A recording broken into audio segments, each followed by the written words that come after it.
오늘은 척추관 협착증 바로 알기 3편 단분절 협착증과 다분절 협착증에 대해서 설명해 드리겠습니다. 협착증 환자분들 중에 100m만 걸어도 몇 번씩 쉬어야 되는 간헐성 파행 환자분들은 꼭 보셨으면 하는 영상입니다. 먼저 다분절 협착이 간헐성 파행의 원인이라는 내용에 대해 설명해 드리고요. 다분절 협착증 종류와 증상에 대해 설명해 드리고 다분절 협착증 증상 완화를 위한 치료 방법에 대해 설명해 드리도록 하겠습니다. 다분절 협착증이 간헐성 파행의 원인이 된다. 척추뼈는 여러 개가 있는데요. 이 중에 4번, 5번 사이에서 협착증이 발생했다. 이런 것은 단분절 협착증. 4번뿐만 아니라 위아래에 있는 3번과 5번에서도 협착증이 발생했다. 이런 것은 다분절 협착증입니다. 이걸 살펴보면요. 1992년에 스코틀랜드 의사인 포터는 신경성 파행 환자, 간헐성 파행 환자 50명에 대해서 영상 분석을 해본 결과 47명이 다분절 협착증이 있었습니다. 또 돼지를 이용한 동물 실험을 했더니요. 10mmHg 압력으로 단분절 협착을 일으키면 신경근에 이상이 없었으나 같은 압력으로 두분절 협착을 일으켰더니 혈류량이 60%가 감소하면서 신경근의 전도 속도가 감소했다. 이 신경근 전도 속도가 감소하면 간헐성 파행 증상을 일으킬 수 있거든요. 그래서 이걸 종합해보면 다분절 협착이 되면 협착된 두 개의 분절 사이에 정맥의 우렬, 혈액의 정체 상태가 발생하고요. 또다시 동맥혈의 공급 저하로 이어져서 신경근 부위로 산소 및 영양 공급이 안 되기 때문에 좀만 걸으면 쉬어서 다시 혈류 상태를 회복시켜야 되는 간헐성 파행 증상이 나타난다. 이렇게 이해할 수 있겠습니다. 자, 그림으로 보면요.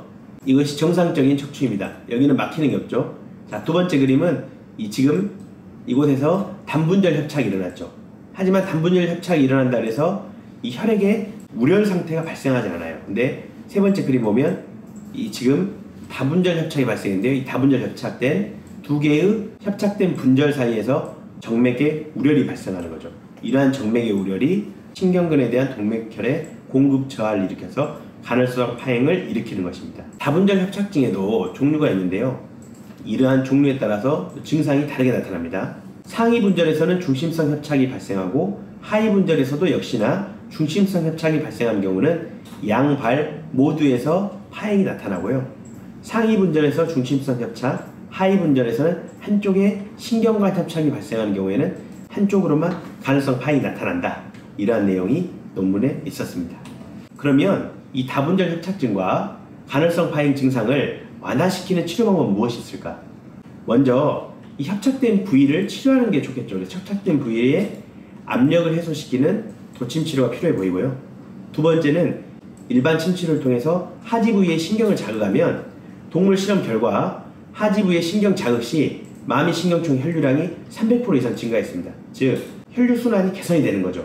그래서 일반 침치료를 통해서 하지 부위의 신경을 자극해주면 더욱더 효과가 있다. 이런 생각이 들고요.